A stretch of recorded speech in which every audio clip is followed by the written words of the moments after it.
Januari tahun 2026 dibuka dengan situasi global yang jauh dari kata stabil.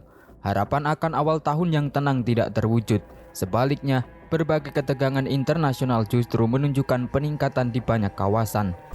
Di Semenanjung Arab, hubungan antara Arab Saudi dan Uni Emirat Arab kembali mengalami tekanan, terutama terkait perkembangan konflik di Yaman. Perbedaan kepentingan di wilayah tersebut menambah kerumitan dinamika regional yang sudah rapuh sejak lama. Sementara itu, di belahan barat dunia, pemerintahan Donald Trump mengambil langkah-langkah yang lebih konfrontatif terhadap Venezuela, memperpanjang ketegangan politik dan ekonomi di Amerika Latin. Di tengah rangkaian peristiwa tersebut, perhatian internasional perlahan mengarah ke satu negara yang memiliki posisi strategis di Timur Tengah. Iran menjadi pusat sorotan, bukan karena kebijakan luar negerinya, melainkan karena perkembangan serius yang terjadi di dalam negeri. Berbagai laporan menyebutkan adanya peristiwa besar yang oleh sebagian pihak disebut sebagai kontrarevolusi. Situasi ini dipandang sebagai tantangan langsung terhadap struktur kekuasaan teokratis yang telah mengendalikan negara tersebut selama beberapa dekade. Ketegangan internal ini bukan hanya berdampak pada stabilitas nasional, tetapi juga berpotensi mempengaruhi keseimbangan kawasan. Apa yang sedang berlangsung di Iran tidak dapat dilepaskan dari konteks global yang lebih luas, hubungan internasional yang penuh tekanan, konflik regional yang belum terselesaikan, serta rivalitas kekuatan besar memiliki latar yang memperumit situasi. Namun, untuk memahami akar persoalan yang sebenarnya, perlu melihat lebih jauh ke dalam kondisi yang dihadapi masyarakat Iran sendiri. Maka dari itu, dalam video kali ini, mari kita memahami apa yang sebenarnya terjadi di Iran saat ini.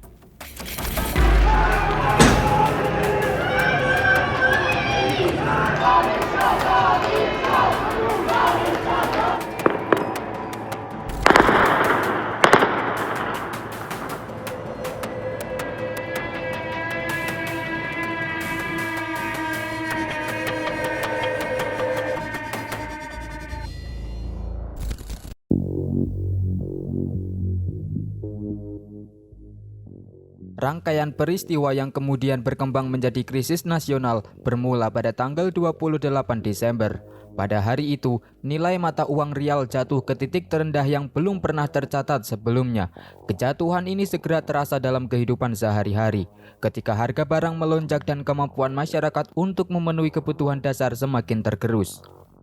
Nilai tukar rial mencapai sekitar 1,4 juta per dolar Amerika Serikat. Pada saat yang sama, tingkat inflasi melampaui 42%. Kenaikan harga bahan pangan berlangsung begitu cepat hingga pendapatan tahunan banyak keluarga hanya cukup untuk membeli kebutuhan pokok. Dalam kondisi seperti ini, stabilitas ekonomi rumah tangga menjadi hampir mustahil dipertahankan. Namun, tekanan finansial bukan satu-satunya sumber penderitaan. Iran juga tengah menghadapi krisis air yang ekstrim. Para ahli menilai kondisi ini bukan sekedar akibat cuaca kering atau siklus alam, melainkan hasil dari pengelolaan infrastruktur yang keliru selama puluhan tahun. Proyek-proyek yang tidak berkelanjutan, keputusan teknis yang buruk, serta praktik korupsi telah melemahkan sistem distribusi air nasional. Dampaknya kini dirasakan secara luas, baik di kota maupun di daerah pertanian. Ketegangan sosial semakin meningkat ketika kemarahan publik meluas ke institusi keamanan, khususnya Garda Revolusi Islam. Penurunan kepercayaan terhadap lembaga ini diperparah oleh dampak serangan militer gabungan Amerika Serikat dan Israel terhadap fasilitas nuklir Iran pada akhir tahun sebelumnya. Peristiwa tersebut memperkuat rasa tidak aman dan memperdalam ketidakpuasan terhadap arah kebijakan negara. Dalam waktu singkat, tuntutan yang semula berfokus pada perbaikan kondisi ekonomi berubah menjadi sikap politik yang lebih terbuka. Seruan penolakan terhadap kepemimpinan dan sistem pemerintahan mulai terdengar di ruang publik. Pergeseran ini menandai perubahan penting, dari keluhan terkait mata pencaharian menuju tuntutan perubahan yang lebih mendasar. Sejumlah pengamat menilai akumulasi masalah ini sebagai pemicu utama gejolak saat ini. Adnan Hasanpour, seorang jurnalis dan aktivis politik keturunan Iran Kurdi yang kini tinggal di Paris, menjelaskan bahwa tekanan ekonomi yang berkepanjangan telah membuat kehidupan masyarakat semakin sulit. Menurutnya, kombinasi berbagai masalah struktural, termasuk stagnasi ekonomi yang disertai inflasi, mendorong keresahan yang kini terlihat jelas. Pandangan serupa disampaikan oleh Kari Daghi, yang menyoroti dampak gabungan dari guncangan nilai tukar dan inflasi kronis. Ia menilai kondisi tersebut telah membuat masyarakat dan pelaku usaha tidak lagi mampu mengambil keputusan ekonomi yang paling dasar, mulai dari menabung hingga merencanakan pendidikan dan pekerjaan. Dalam satu survei yang ia rujuk, tingkat ketidakpuasan publik disebut mencapai 92%. Pemerintah Iran merespon situasi ini dengan sejumlah langkah. Presiden Masoud Pezeshkian mengganti kepala bank sentral dan menyatakan kesiapan untuk berdialog dengan perwakilan demonstran. Wakil eksekutif Presiden Mohammad Jafar Gaempanah secara terbuka meminta maaf atas inflasi yang tinggi dan menyalahkan sanksi Barat serta apa yang disebut sebagai perang ekonomi terhadap Iran. Melalui media yang didukung negara, pihak berwenang mengakui adanya ketidakpuasan masyarakat, namun menekankan bahwa persoalan tersebut bersifat ekonomi, bukan politik. Bagi sebagian pengamat, pendekatan ini dinilai tidak memadai. Reformasi ekonomi jangka pendek mungkin meredakan tekanan sementara, tetapi dianggap tidak menyentuh akar persoalan yang dirasakan masyarakat dalam kehidupan sehari-hari. Di sisi lain, peringatan keras juga disampaikan. Jaksa Agung Iran menyatakan bahwa tindakan tegas akan diambil jika aksi publik berkembang menjadi apa yang disebut sebagai kerusuhan. Pernyataan ini mengingatkan kembali pada pengalaman tahun 2022 ketika protes bertajuk Perempuan Kehidupan Kebebasan dihadapi dengan kekerasan, menewaskan ratusan orang dan menyebabkan ribuan lainnya di penjara.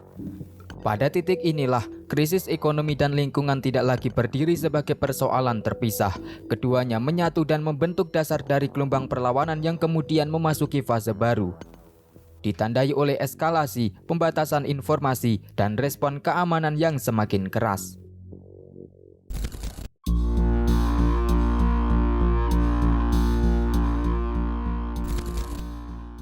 Perkembangan situasi di Iran berlangsung dalam keadaan yang sulit dipastikan. Sejak Kamis malam, pemerintah memberlakukan pemadaman internet berskala nasional. Langkah ini bukan berupa pembatasan bertahap, melainkan pemutusan hampir total koneksi digital di sebagian besar wilayah negara, memutus hubungan masyarakat dengan dunia luar. Akibat kebijakan tersebut, arus informasi terhenti secara drastis. Video dan foto dari lokasi kejadian tidak dapat diverifikasi, sementara data mengenai korban tewas dan luka menjadi tidak jelas.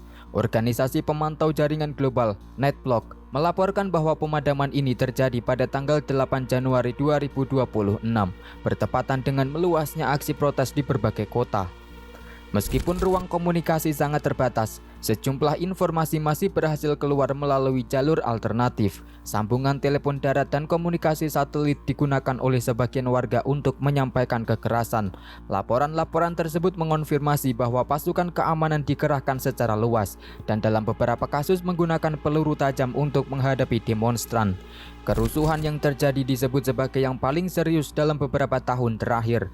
Bentrokan antara aparat dan massa dilaporkan berlangsung di sejumlah wilayah dan menimbulkan korban jiwa. Hingga informasi terakhir yang beredar, sedikitnya 21 orang dilaporkan meninggal dunia. Meskipun angka ini sulit diverifikasi secara independen akibat pembatasan akses. Aksi protes juga menunjukkan keragaman tuntutan yang semakin terbuka. Selain penolakan terhadap kondisi ekonomi dan pemerintahan saat ini, sebagian pengunjuk rasa menyerukan pemulihan sistem monarki.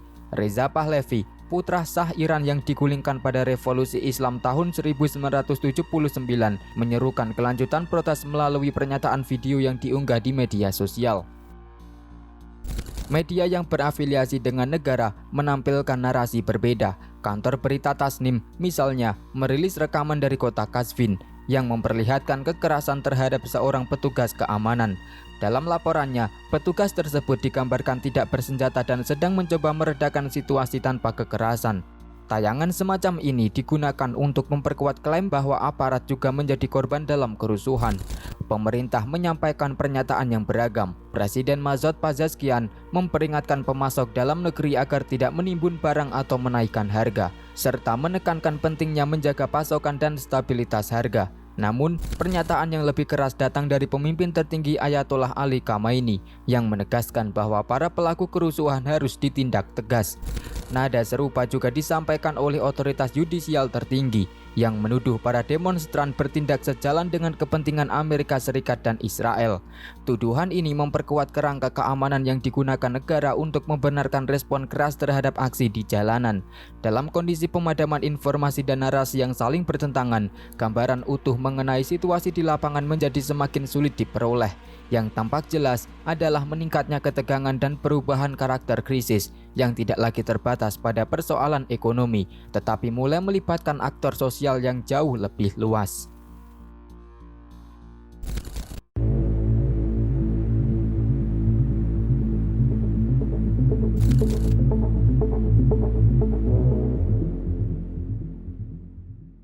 Perlawanan yang berlangsung di Iran saat ini menandai perubahan mendasar dibandingkan gelombang protes pada tahun 2009 dan 2019. Perubahan itu tidak hanya terlihat pada skala dan intensitas, tetapi terutama pada siapa yang berada di garis depan. Menurut aktivis hak asasi manusia Huda Katebi, inti perlawanan kini berasal dari kelas pekerja, masyarakat miskin di pinggiran kota, serta kelompok etnis minoritas di wilayah perbatasan. Ini adalah kelompok yang selama bertahun-tahun berada di posisi paling rentan dan yang paling cepat merasakan dampak keruntuhan ekonomi nasional. Bagi mereka, krisis ini tidak lagi bersifat abstrak. Kelangkaan air bersih, kenaikan harga pangan yang ekstrim, serta runtuhnya daya beli tahan menghilangkan kemampuan untuk memenuhi kebutuhan dasar. Dalam kondisi seperti ini, protes tidak lahir dari perhitungan politik, tetapi dari situasi tanpa jalan keluar. Banyak dari mereka turun ke jalan karena tidak melihat alternatif lain untuk bertahan hidup. Pada fase awal, tuntutan yang disuarakan berfokus pada lonjakan harga dan inflasi yang tidak terkendali. Namun, tekanan yang terus meningkat dengan cepat mengubah arah aksi. Seruan ekonomi bergeser menjadi penolakan terhadap struktur kekuasaan. Perubahan ini menandai titik ketika keluhan tentang biaya hidup berubah menjadi tantangan langsung terhadap sistem pemerintahan. Perkembangan tersebut berlangsung secara cepat dan berlapis. Pada 28 Desember 2025, aksi pertama meletus di dua pasar utama di Teheran setelah nilai rial jatuh ke sekitar 1,42 juta per dolar Amerika Serikat. Pelemahan mata uang ini memperburuk inflasi dan mendorong kenaikan harga pangan di tengah kebijakan kenaikan harga bensin bersubsidi yang diterapkan sebelumnya. Sehari kemudian, pengunduran diri Kepala Bank Sentral tidak menghentikan eskalasi. Aksi menyebar ke kota-kota lain dan aparat mulai menggunakan gas air mata. Pada tanggal 30 Desember, demonstrasi menjangkau kampus dan wilayah tambahan. Sementara pemerintah menyampaikan janji perbaikan ekonomi yang tidak diikuti oleh perubahan nyata di lapangan. Akhir tahun menjadi titik peningkatan kekerasan. Pada 31 Desember, kerusuhan terjadi di beberapa daerah, termasuk penyerbuan kantor gubernur dan luka-luka di pihak kepolisian. Memasuki awal Januari, korban jiwa pertama diumumkan secara resmi. Kekerasan paling intens dilaporkan terjadi di beberapa provinsi, disertai tembakan dan pembakaran di jalanan. Dalam hitungan hari, skala aksi berkembang pesat. Pada tanggal 2 Januari, protes tercatat berlangsung di lebih dari 100 lokasi di 22 provinsi.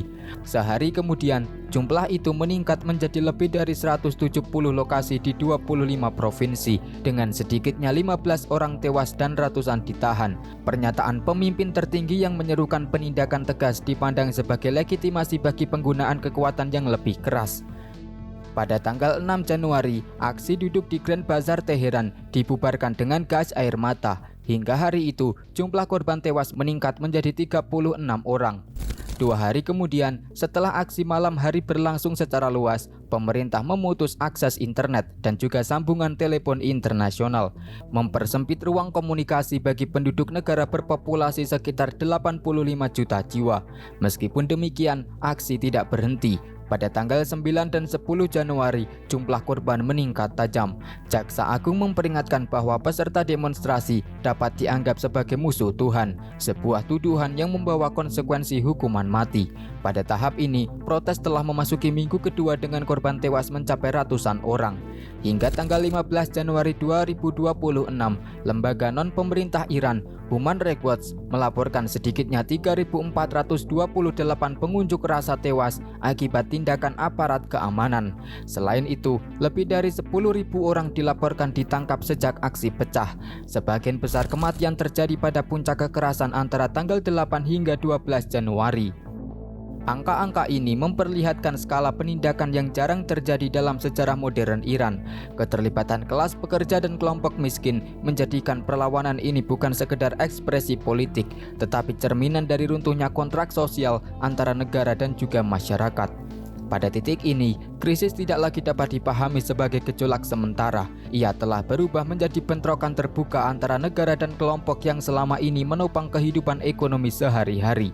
Pergeseran inilah yang membawa krisis Iran memasuki fase berikutnya, ketika perdebatan mengenai penyebab utama kehancuran semakin mengeras dan saling bertabrakan.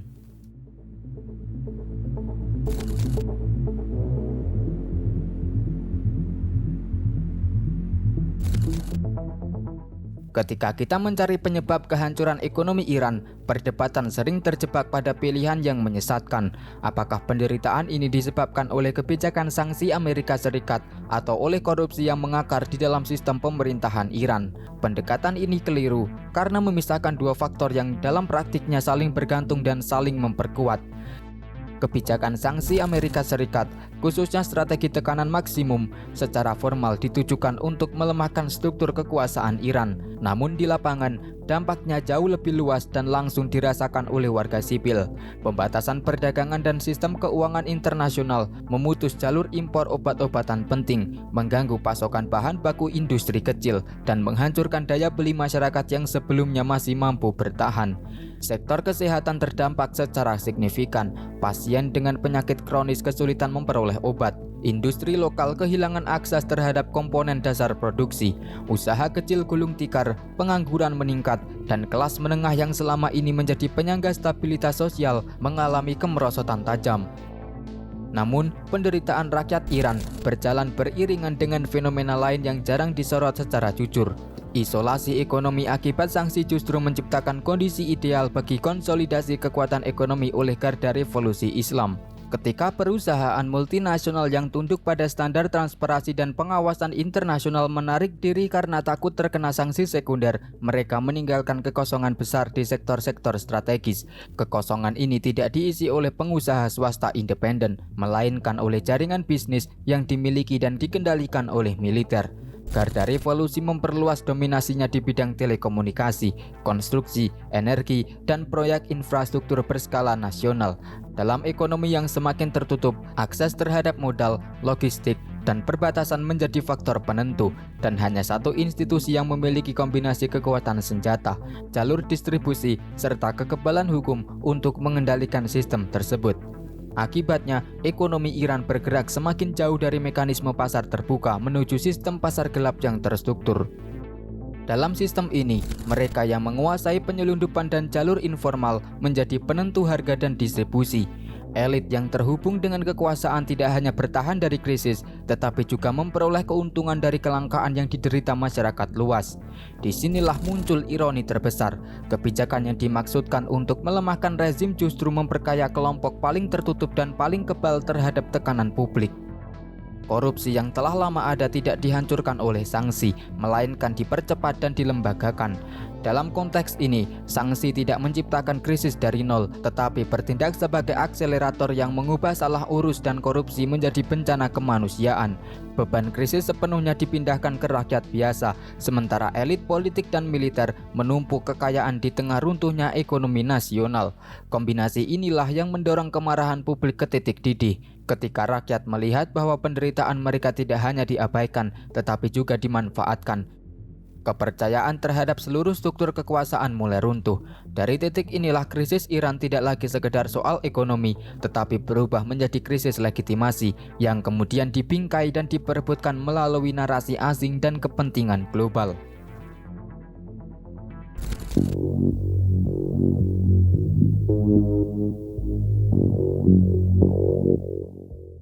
Di tengah kekacauan yang melanda Iran, konflik lain berlangsung secara paralel. Bukan konflik bersenjata, melainkan pertarungan narasi, sebuah perang persepsi yang menentukan bagaimana krisis ini dipahami, baik di dalam negeri maupun di luar Iran. Di Teheran, aparat negara mengerahkan mesin propaganda secara penuh.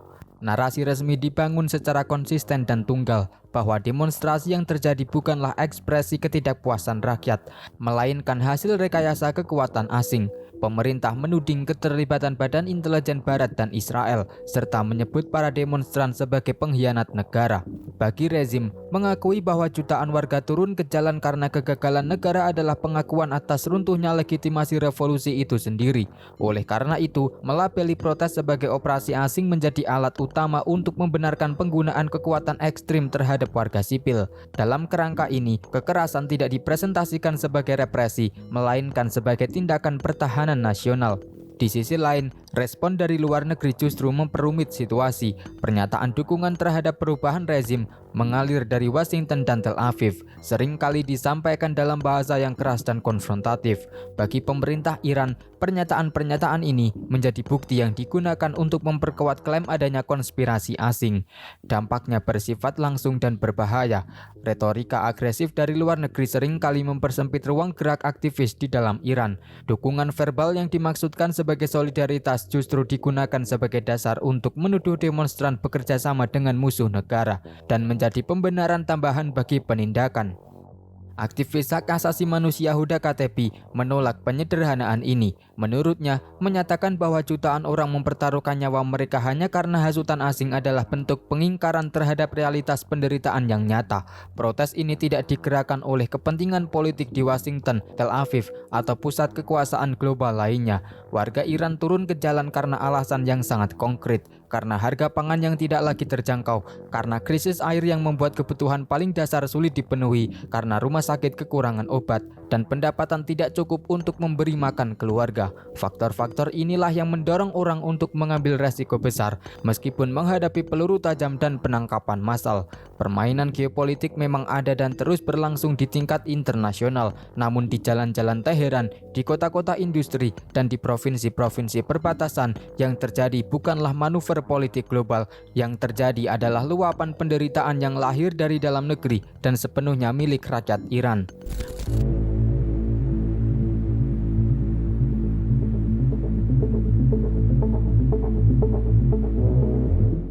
Untuk memahami seberapa genting posisi Republik Islam Iran saat ini, krisis ini tidak cukup dilihat hanya dari bentrokan di jalanan. Akar persoalan berada lebih dalam, pada perubahan mendasar dalam hubungan antara negara dan masyarakat. Analisis ilmuwan politik Vali Nasr menunjukkan bahwa Iran kini menghadapi erosi legitimasi pada titik terendah sejak Revolusi 1979. Selama lebih dari 4 dekade, kekuasaan Republik Islam tidak hanya bertahan melalui aparat keamanan, tetapi juga melalui sebuah kontrak sosial. Rezim membangun klaim moral dengan janji membela kaum mustazafin, kelompok miskin dan tertindas yang dijadikan fondasi ideologis revolusi. Janji ini memberi rezim basis dukungan yang luas, terutama di kalangan kelas pekerja dan kelompok religius konservatif. Namun, krisis yang berlangsung saat ini menunjukkan bahwa kontrak tersebut telah runtuh. Kelompok yang selama ini menjadi pendukung inti justru termasuk yang paling terpukul oleh inflasi, pengangguran, dan runtuhnya layanan dasar. Ketika kebutuhan paling mendasar tidak lagi terpenuhi, klaim keadilan sosial kehilangan kredibilitas. Perubahan ini memicu fenomena sosiologis yang sangat signifikan. Rasa sakit ekonomi yang merata telah menyatukan kelompok-kelompok masyarakat yang sebelumnya terpisah secara ideologis. Kaum urban sekuler yang lama menuntut kebebasan politik kini berdiri di jalur yang sama dengan kelas pekerja miskin dan kelompok religius konservatif yang merasa dikhianati oleh negara. Dalam kondisi seperti ini, perbedaan pandangan mengenai gaya hidup atau ideologi menjadi tidak relevan. Tekanan ekonomi bertindak sebagai faktor penyatu yang kuat. Ketika harga pangan tidak terjangkau dan akses terhadap kebutuhan dasar menghilang, kemarahan tidak lagi terbatas pada satu segmen masyarakat. Ia menyebar melintasi batas kelas, agama, dan identitas politik. Situasi ini diperparah oleh hilangnya alat stabilitas utama yang selama ini digunakan pemerintah. Pada masa lalu, negara dapat meredam ketegangan sosial melalui subsidi, bantuan tunai, dan distribusi pendapatan minyak. Kebijakan ini memungkinkan rezim mempertahankan loyalitas atau setidaknya meredam kemarahan kelompok miskin. Namun kini, opsi tersebut nyaris tidak tersedia. Nilai rial yang jatuh dan pembatasan akses keuangan internasional telah menguras kemampuan fiskal negara. Pemerintah tidak lagi memiliki sumber daya untuk mengimbangi tekanan ekonomi yang dialami masyarakat. Krisis finansial dan krisis legitimasi terjadi secara bersamaan. Akibatnya, strategi pengelolaan krisis semakin bergantung pada kekuatan aparat aparat keamanan. Ketika insentif ekonomi menghilang, kontrol dijaga melalui penindakan. Namun ketergantungan pada kekerasan justru mempercepat erosi kepercayaan dan memperluas basis penentangan. Pada tahap ini, Republik Islam menghadapi dilema struktural. Negara tidak lagi memiliki cukup sumber daya untuk membeli ketenangan, dan penggunaan kekuatan justru memperdalam jurang antara penguasa dan rakyat. Kondisi ini menciptakan ketidakstabilan jangka panjang yang sulit dikendalikan.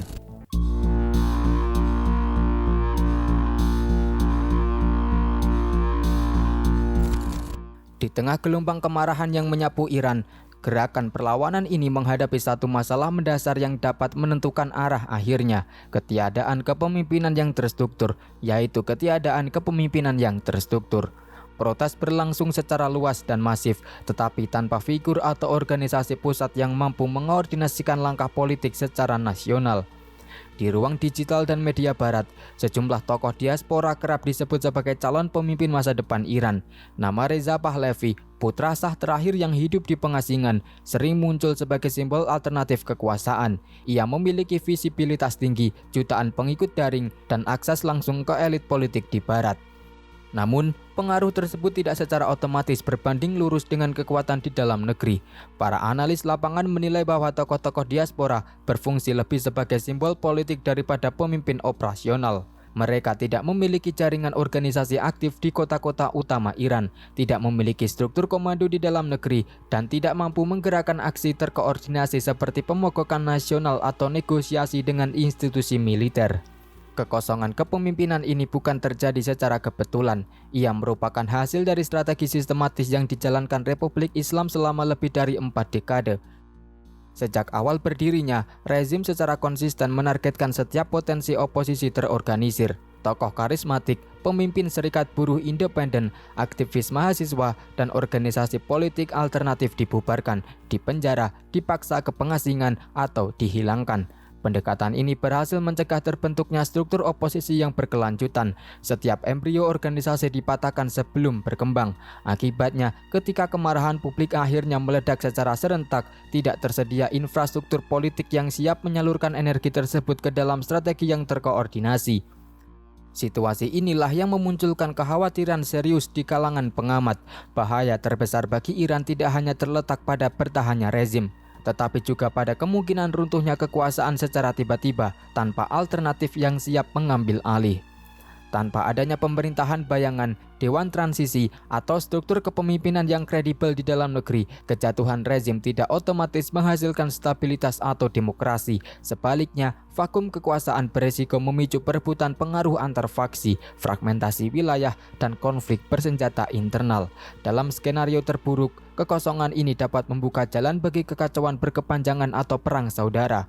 Negara yang telah dilemahkan oleh krisis ekonomi dan represi akan kesulitan mengendalikan situasi ketika otoritas pusat runtuh tanpa pengganti yang jelas. Dan ketika kepemimpinan dalam negeri tidak jelas, aktor luar negeri melihat peluang sekaligus resiko. Dari sinilah politik internasional kembali menjadi krusial, terutama keterlibatan Amerika Serikat dan potensi eskalasi konflik yang lebih luas.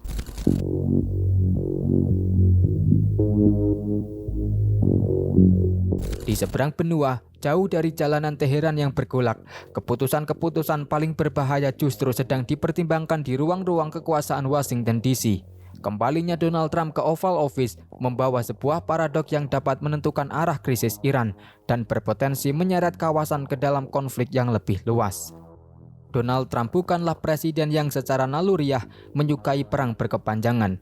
Ia memenangkan pemilu dengan janji America First, sebuah doktrin yang menolak keterlibatan militer besar-besaran di Timur Tengah. Pengalaman perang Irak dan Afghanistan menjadi pelajaran mahal yang ingin ia hindari. Dalam pengertian ini, Trump cenderung risk-averse terhadap perang darat yang panjang, mahal, dan tidak populer secara politik. Namun, bahaya terbesar tidak terletak pada niat pribadi presiden, melainkan pada lingkungan strategis di sekelilingnya. Trump kini dikelilingi oleh lingkaran penasihat keamanan nasional yang dikenal sebagai Hawkish. Kelompok yang selama bertahun-tahun melihat Republik Islam Iran sebagai target yang harus dijatuhkan, bukan dinegosiasikan. Analis kebijakan luar negeri, Tirta Parsi dari Quincy Institute memperingatkan adanya resiko yang ia sebut sebagai jebakan intelijen.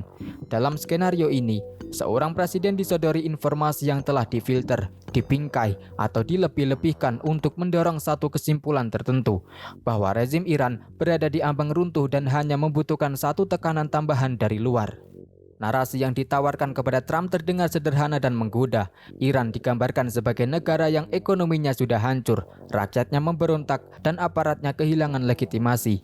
Dalam kerangka ini, Amerika Serikat tidak perlu mengulang kesalahan masa lalu dengan mengirim pasukan darat. Cukup dengan satu dorongan kecil, serangan udara terbatas, sabotase fasilitas strategis, atau tekanan militer singkat, maka struktur kekuasaan Iran akan runtuh dengan sendirinya. Fantasi ini bukanlah hal yang baru. Logika yang sama persis digunakan untuk membenarkan invasi Irak tahun 2003. Saat itu, Washington diyakinkan bahwa Saddam Hussein akan jatuh dengan cepat, negara akan stabil, dan pasukan Amerika akan disambut sebagai pembebas. Namun realitasnya justru sebaliknya, kekacauan, perang sektarian, dan konflik berkepanjangan selama bertahun-tahun. Dalam kasus Iran, ilusi kemenangan cepat bahkan lebih berbahaya. Meskipun ekonomi Iran mengalami kehancuran serius, kemampuan militernya tidak runtuh. Fokus pertahanan Iran memang bukan pada perang konvensional terbuka melawan Amerika, melainkan pada perang asimetris yang dirancang untuk menciptakan biaya maksimum bagi musuhnya. Iran memiliki kapasitas untuk mengganggu stabilitas kawasan secara luas. Penutupan Selat Hormuz akan langsung mengguncang pasar energi global. Pangkalan-pangkalan militer Amerika di Teluk dapat menjadi sasaran ribuan rudal. Jaringan milisi proksi Iran di Lebanon, Irak, Suriah, dan Yaman dapat diaktifkan secara serentak. Strategi ini tidak bertujuan untuk menang secara militer, melainkan untuk membuat konflik menjadi begitu mahal, kacau, dan tidak terkendali. Jika Trump tergoda oleh narasi bahwa satu serangan terbatas akan menyelesaikan masalah Iran, ia beresiko terperangkap dalam konflik yang justru ingin ia hindari. Alih-alih kemenangan kilat, yang menanti adalah eskalasi bertahap tanpa jalan keluar yang jelas. Sebuah perang yang akan menghancurkan janji kampanyenya sendiri dan mengulang kesalahan strategis paling mahal dalam sejarah kebijakan luar negeri Amerika Serikat.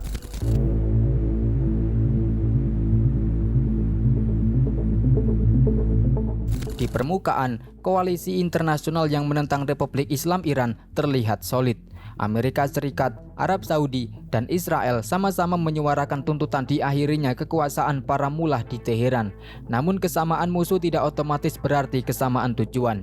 Di balik retorika publik, terdapat perbedaan strategi yang tajam dan mendasar tentang seperti apa Iran seharusnya setelah krisis ini berakhir. Ketiga kekuatan ini tidak sedang memperjuangkan masa depan yang sama.